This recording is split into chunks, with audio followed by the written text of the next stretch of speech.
de 20 ans. Mais ce qui est intéressant, j'ai lu quelque part que, en fait, vous aviez finalement rencontré Klaus von Bülow chez votre ami Paul Getty 4 ans après. Et moi, je veux savoir, ça doit faire quand même très étrange. Moi, je veux savoir ce qui s'est passé dans ce sort de face-à-face 4 ans après. C'est un match de cricket. So British. Il était aux librairies, Paul Getty à la bibliothèque, incroyable. Et moi, je viens pour le thé. Pour le thé. So British again. Et Paul dit, Klaus est dans la maison. Je comprends si vous partez, parce que je sais que vous pas jamais rencontré. Donc j'ai dit non, maintenant, pourquoi pas. Nous avons écrit, he would send me, il m'envoie des cartes postales. Ah, il envoyait des cartes parce qu'il a lu mes interviews quand j'ai dit de lui. Et il me dit, non, je ne suis pas comme ça. Je suis pas comme ça. Je n'ai jamais fait ça. Et tout ça. Et une fois, j'ai dit, ok, arrête, Jérémy. Je reste au pavillon et j'ai entendu une voix derrière moi qui dit, tu vois, je ne suis pas grosse. Et je dis, oh merde, je dis, j'ai jamais dit que vous étiez grosse, j'ai dit que vous étiez plus grand que moi. C'est la vérité, non? Elle dit, oh, donc, nous restons à côté, le cricket était là, et il dit, oh, je comprends, avez-vous vu, qu'est-ce que c'est le loi L'avocat. L'avocat dans cette film. Ah oui, c'était Alan Dershowitz. Alan Dershowitz, oui. Vous avez vu Alan Dershowitz since the film? Et j'ai dit non. Non. Il dit on. Je comprends. Il représente. Il va défendre. Il défend.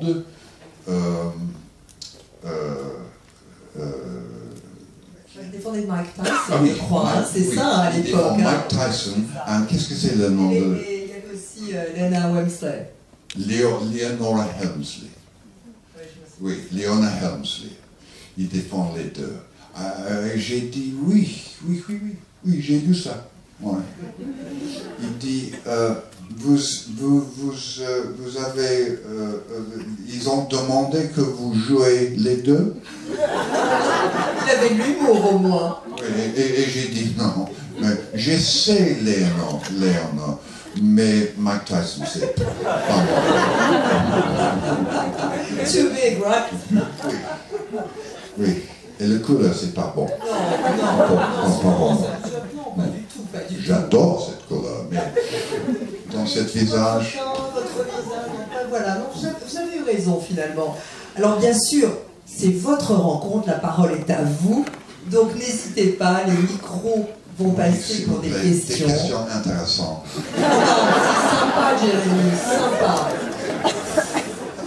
Ah là là. Heureusement qu'ils m'ont vu. Bonsoir. Bonsoir. J'aurais aimé savoir, à propos de Dead Ringers, que nous venons de voir ou de revoir, comment était David Cronenberg sur le tournage, ses indications un peu particulières, comment il vous dirigeait, qu'est-ce que vous avez retiré de toute cette expérience avec David Cronenberg de ce film, de ce tournage.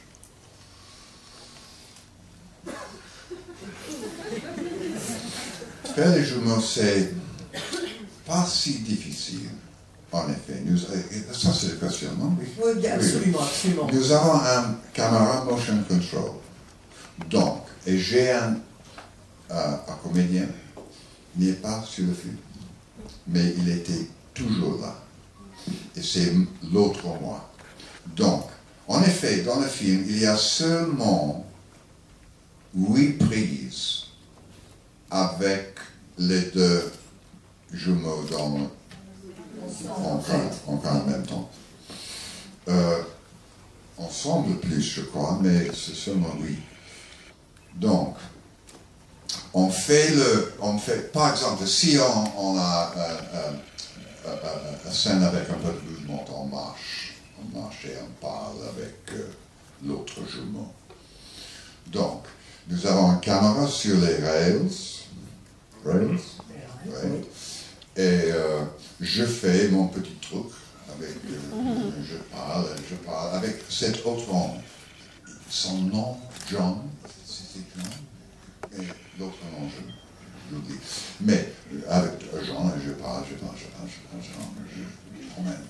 et après ça, coupé. Bon. Donc, si c'est parfait, normalement, c'est parfait immédiatement. Je vais changer mes vêtements et reviens comme l'autre jumeau. Et Jean va là. Et moi, je joue Jean. Et on dit action. La caméra bouge exactement le même. Le computer dit à la caméra. Donc, moi, je dois travailler avec la caméra. Donc, le passé est le même, etc. Et je parle avec les yeux de l'autre. Donc, et après, si on fait une autre prise, un peu différent, on va aux caméras dit prise 2, prise 3, et la caméra bouge la même quand j'ai fait l'autre côté. Donc c'est pas difficile en effet. Quelque chose, on doit faire très accurate, et I would have quelque chose, une ceinture avec un rod aux caméras. Donc je fais absolument le même pour le focus.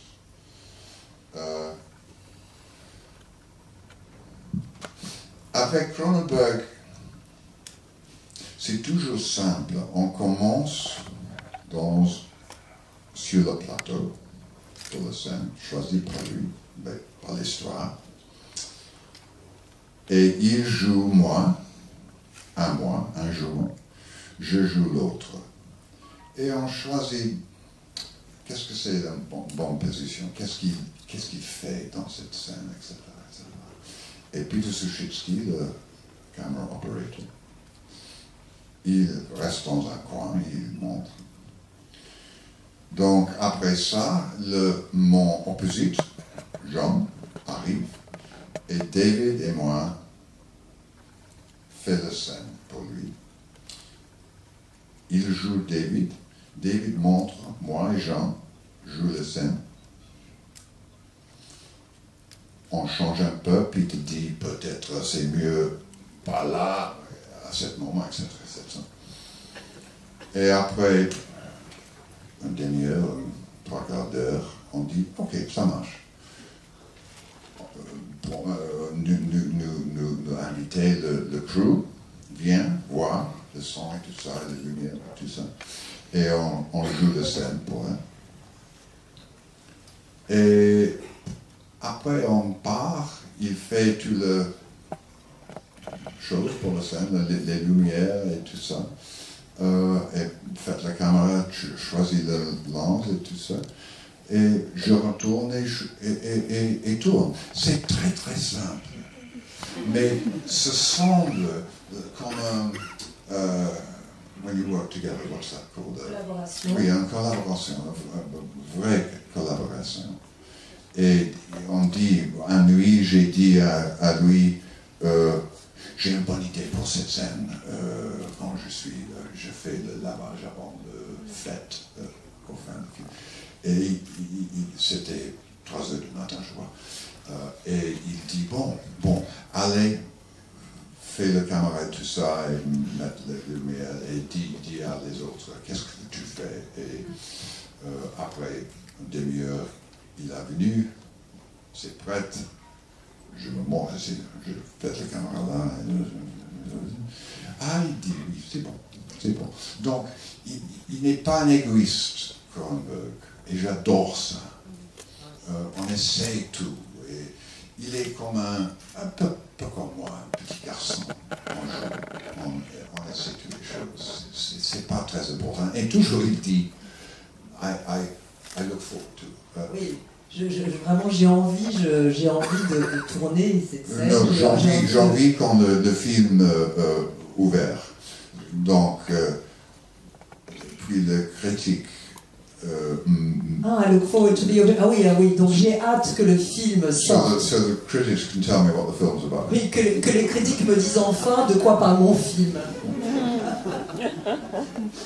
Autre question. Oui, micro. Alors, bonsoir. Si vous voulez bien lever, ça serait comme ça, on vous voit mieux d'ici. Merci, mademoiselle. Moi, j'ai deux questions. D'abord, vous êtes parmi ces comédiens, je dis bien comédiens par acteur, qui ne souhaitent pas pour le moment faire metteur en scène. Y a-t-il une raison? Et auparavant, vous ne voyiez pas beaucoup à la télé. Mais maintenant, oui. Alors, qu'est-ce qui vous donne le petit écran que le cinéma ne vous offre pas? Pourtant, vous travaillez beaucoup pour le grand écran. Merci. First part of the question, it seemed that unlike quite a few actors, you have no intention of going behind the camera. I do believe you went actually behind the camera, but I think the lady doesn't know. So, voilà, the first question was that. And the second part of the question was, well, television seems to be taking a lot of your time, although you're such a busy actor on screen, all that. What do you think television offers that cinema today maybe doesn't? Merci pour la question. C'est vrai, j'ai tourné un film court pour la télé de Bosnie, des réfugiés. Et c'était très... j'étais très confortable dans cette rôle, plus confortable comme comédien. Et mon performance, parce que j'ai joué dans ce film aussi, mon performance était exécrable. Parce que j'ai pas d'intérêt. J'ai un casque de 12, je crois. Et j'ai filmé tous les autres. Et ma femme était aussi là, elle était magnifique. J'ai joué tout et j'ai dit, oh, maintenant, moi, je dois faire une chose. Ok, caméra, bon, bien. Je parle bien, bon. Coupé, bon. Ok. Et les autres, maintenant, je fais un angle pour elle. Donc, mon performance était vraiment ennuyant.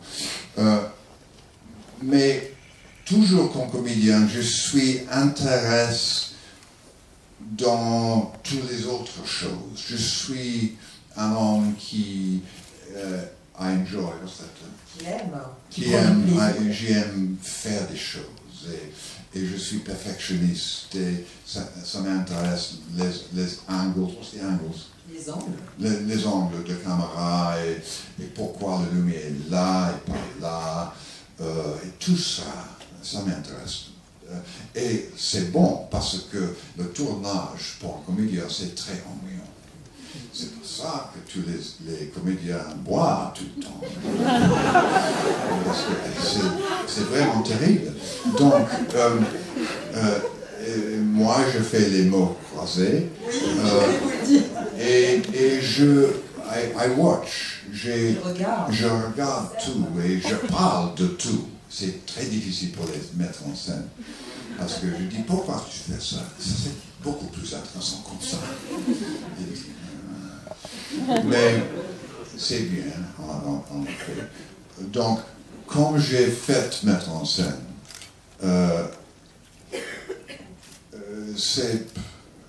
ça sent normal pour moi. Mais je ne le fais pas après parce que je suis très spoiled. Très gâté. Très gâté comme comédien. Je peux faire 4 films par jour, pas par an. C'est plus Superman versus Batman, c'est Jeremy versus the world. Le plus, j'ai fait dans une année 7 films. Donc, et je suis bien payé, de temps en temps. Mais comme metteur en scène, je dois travailler pour une année et demie, deux années en préparation. Je shoot, et après ça, j'ai peut-être aussi 9 mois post-production.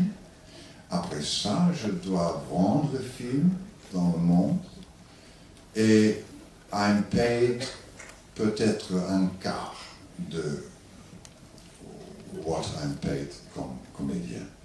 Donc, it must be quelque chose que je veux pas quelqu'un autre fait comme film.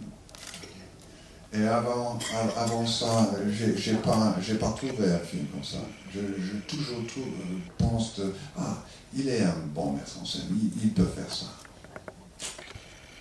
Et la deuxième partie de la question, c'est effectivement la télévision. Parce que, et c'est à cause de l'écriture de télé. Devient beaucoup mieux, beaucoup meilleur. En Amérique, les cable television, les bons écrivains travaillent là, et à cause de ça, le bon comédien travaille là. The Wire, Mad Men, West Wing, I mean, this goes on and on and on. Donc, quand Neil Jordan a dit peut-être nous tournons l'histoire du pape terrible, et j'ai dit pourquoi pas, parce que Neil Jordan c'est un metteur en scène, j'adore, irlandaise, oui, Crime Game, quel autre, j'oublie. Donc, pour ça, j'ai fait un télévision. Aussi, on peut faire on travaille beaucoup et dans un film intéressant, et ça marche pas ou se vend so badly it doesn't get to an audience. Télé a une grande audience et they spend a lot of money. Bien sûr, il y a un énorme budget. Oui. So a lot of people will see it. Oui, donc beaucoup de gens, effectivement, le verront, ce travail. Quand je suis... il y a 30 ans, je pensais, non, je ne fais pas la télé, parce que tout le monde voit le football sur l'autre canal. Donc, mais aujourd'hui, on peut sauver les programmes et tout ça, et montrer quand on veut. Donc, c'est beaucoup plus intéressant maintenant. Et c'est pour ça que j'ai fait Alexander Sixtus. And please, what is the title of your film? I was born in Bosnia. Mirad, un garçon de Bosnie. Merci. C'est pour Channel 4 en Angleterre.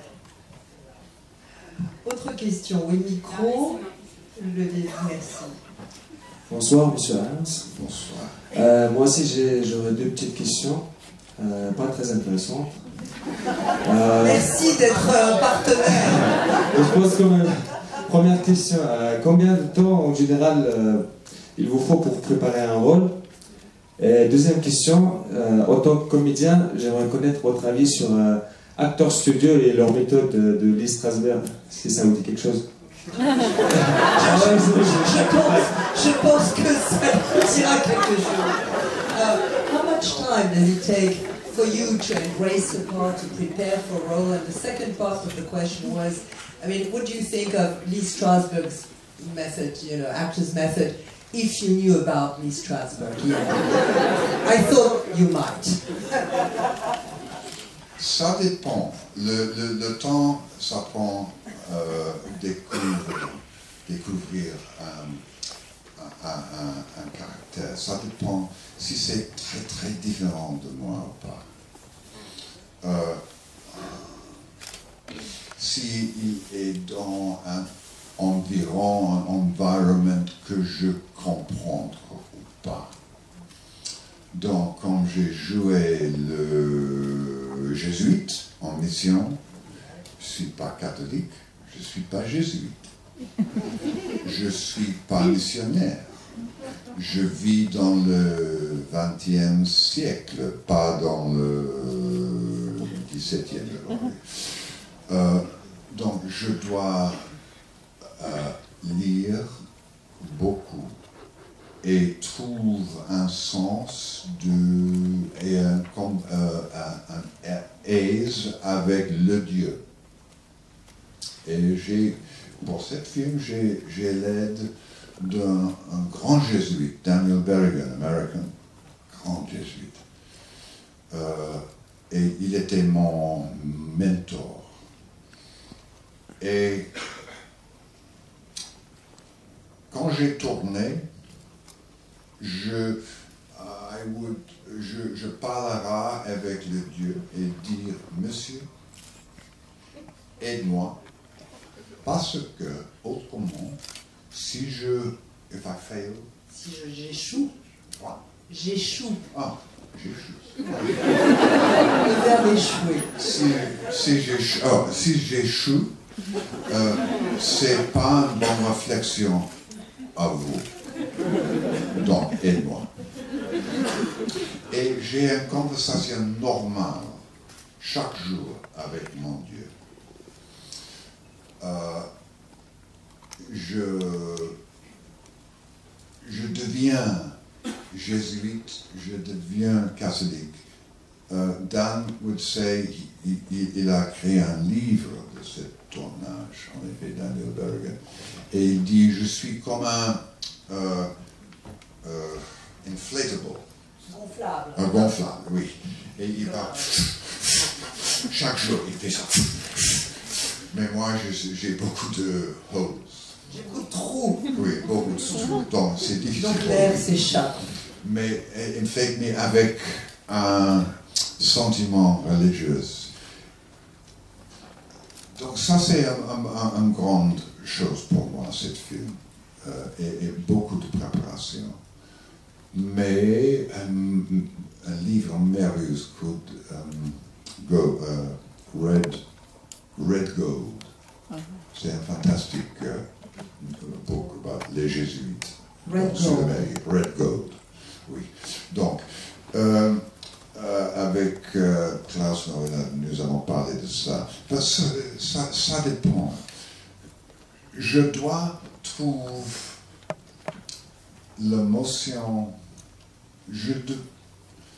Je dois devenir le caractère et comprendre le monde comme le caractère, de la perspective de ce caractère. Donc, c'est utile de temps en temps lire des livres autour de cette période, si ce n'est pas moderne, et prendre le temps dans la tête de cette caractère, dans ma bain, quand je me promène, reste avec lui.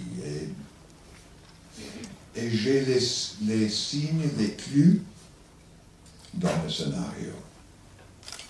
Et moi, je dois, comme un mot croisé, joindre tout et fabrique cet homme. Et comme il sent être cet homme, de temps en temps c'est facile, de temps en temps c'est difficile. Mais quand on a fait ça, je me souviens, par exemple,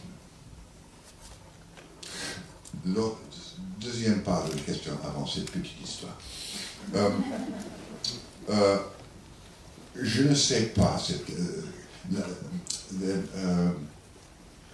Stanislavski et tout ça. Stanislavski écrit pour les grands acteurs russes qui fait l'opéra, et vous bien comme ça, je suis le héros.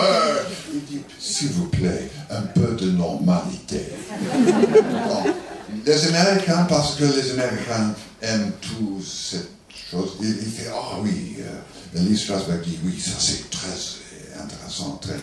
C'est utile quand vous avez un quiver. What's a quiver? Full of arrows. Ah, lorsque vous avez un chiffon plein de flèches. Flèche, oui. Un flèche, dit Strasberg. Seulement un. Des autres, ton imagination et des autres choses. Mais c'est très difficile en français. Excusez-moi. Méthode, je ne sais pas. Sûr, je suis méthode. Je travaille avec la méthode. Mais on doit être plus vite de temps en temps. Par exemple, Robert De Niro, il est un acteur que tout le monde dit, ah oui, c'est un méthode acteur. Oui. J'ai joué avec lui. J'ai joué 50 prises avec lui. Quand il fait exactement le même dans une scène. Et je suis devenu complètement détruit par ça. Et c'était un... À 7 ans, il a changé beaucoup maintenant, parce qu'il a fait un film lui-même, qu'on met en scène. Il sait, nous n'avons pas le temps pour tout ça. Mais avant ça, et je montre cet homme. C'est dans sa scène dans l'émission. Et il fait la même chose. Et il me demande, shout at me, throw things at me, make me angry. And I thought to myself, make yourself angry.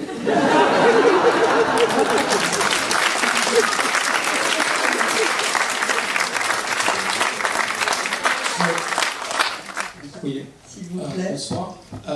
En fait, j'avais une question. J'ai lu que vous jouez beaucoup de personnages en fait avec des psychologies assez compliquées. Et vous avez expliqué comment vous composiez vos personnages.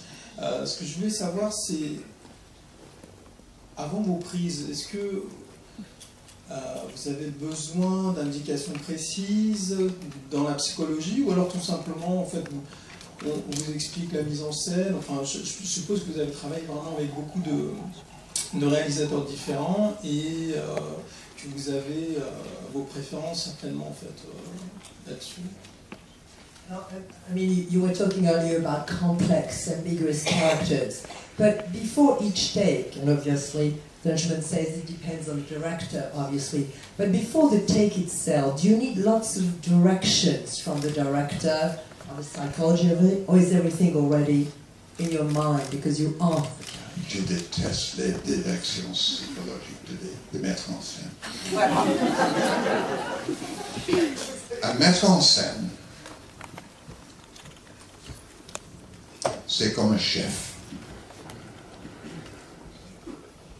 Il décide le menu, comme il écrit ou il choisit le scénario. Si le scénario est bien écrit, tout est clair. Parce que ça c'est le nature d'un bon scénario. Donc, il choisit le scénario. Il choisit comme chef les légumes et la viande et tout ça pour faire cette assiette. Il choisit les comédiens, le camera operator, le crew, mais les comédiens. Si c'est une scène avec 3 comédiens, ils mettent les 3 comédiens dans un pot. Les carottes, le patate et le sausage. Délicieux. Et You must be a great cook. c'est super. Donc, il appelait un peu de heat. Chaleur. Il attend. Il attend. Il monte. Il sent. Il pense peut-être un peu de vin. Un peu de poivre, peut-être.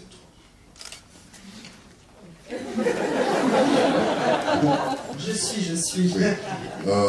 Et il attend. Et après, c'est fini, il servit cette film, cette assiette. Il servit. Et si vous, l'audience, aime, c'est un succès. Mais c'est nécessaire.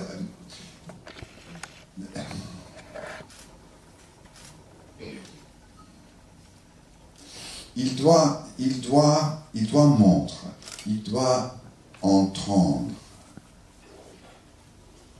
Et il doit faire le choix.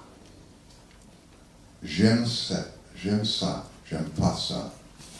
Faire ça, c'est bien. Qu'est-ce que vous avez fait là? Mais c'est nécessaire que comme comédien, en sens, le caractère, c'est le property de moi-même. C'est pas vous. Je suis pas poupée. Je suis un caractère, un personnage dans votre histoire. Et cette relation, c'est très rare quand ça marche.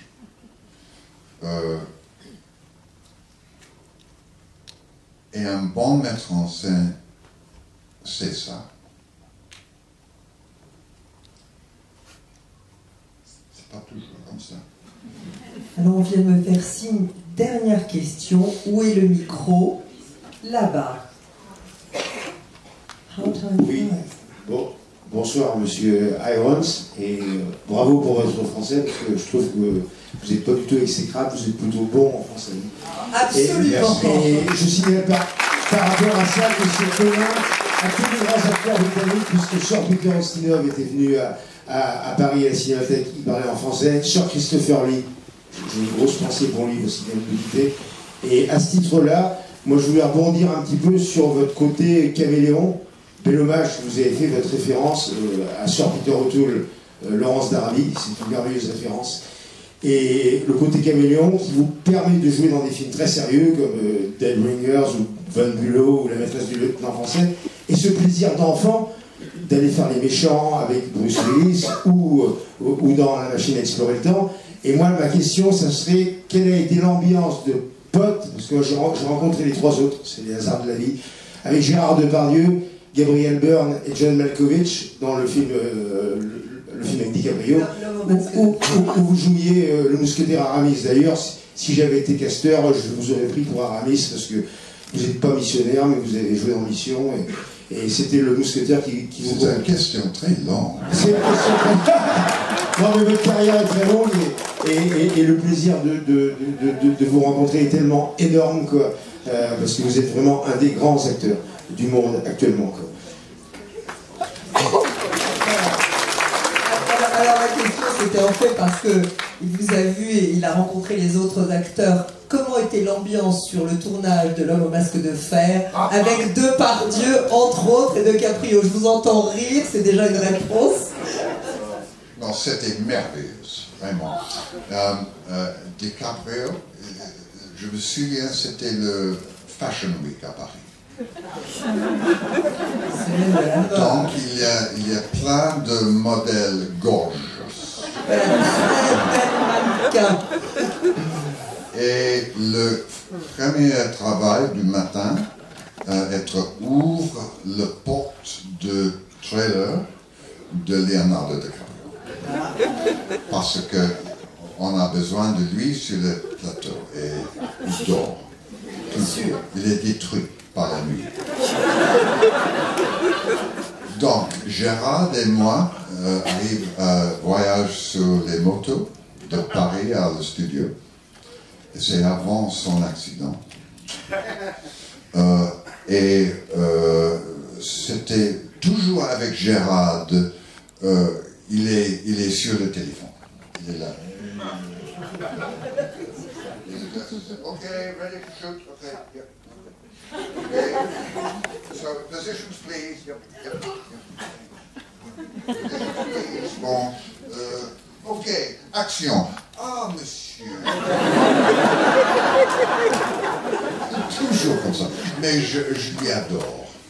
Je lui adore. Et Gabriel Byrne et John Malkovich. C'est intéressant, non? Les cinq gens. Intéressant. Donc un très beau souvenir de tournage. Oui.